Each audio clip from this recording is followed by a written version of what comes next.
बिस्मिल्लाहिर्रहमानिर्रहीम। अस्सलाम वालेकुम। कौन है सच्चा कौन है झूठा, किसने मुल्क को दोनों हाथों से लूटा, किसी से हुआ इत्तेहाद तो किसी से टूटा, इमरान खान का इक़्तिदार आखिर कैसे छूटा, पल पल मुल्क के बदलते सियासी रंग। मैं हूं सलमान मिर्जा और आप देख रहे हैं प्रोग्राम मेरी जंग। जनाब, पाक फौज के तर्जुमान मेजर जनरल बाबर इफ्तिखार ने आज एक अहम प्रेस कॉन्फ्रेंस की और तहरीक इंसाफ के बैरूनी साजिश के बयाने की साफ साफ खुले अल्फाज में बिल्कुल नफी कर दी।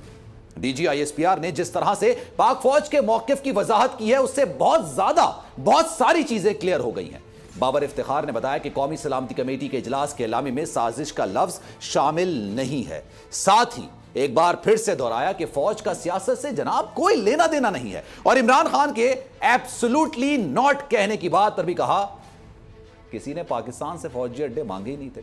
अब खान साहब ये कह रहे हैं कि जनाब मैंने एब्सोल्युटली नॉट कहा, खान साहब ये कह रहे हैं कि जनाब मुझसे अड्डे। अब खान साहब ने कहा कि मुझे ऑप्शंस लाके दिए गए थे, लेकिन DGISPR ने तमाम चीज़ों की नफ़ी कर दी है। इसी पर गुफ्तगू का सिलसिला आगे बढ़ाएंगे। जनाब पाकिस्तान तहरीक इंसाफ के सीनियर रहनुमा हसन खावर, साबिक वज़ीर आला पंजाब के तर्जुमान भी हैं, आपका बहुत शुक्रिया, आपने मुझे ज्वाइन किया। मुस्लिम लीग नून के रहनुमा है अली गौहर बलोच साहब, सर आपका भी बहुत शुक्रिया। पाकिस्तान पीपल्स पार्टी के सीनियर रहनुमा कमर ज़मान कहरा भी कुछ देर में मुझे ज्वाइन करेंगे और ब्रिगेडियर रिटायर्ड फारूक हमीद साहब इस वक्त मुझे ज्वाइन करें। सर बहुत शुक्रिया, आप सबको सलाम। सब्सक्राइब करें और बेल दबाएं ताकि कोई खबर रह न जाए।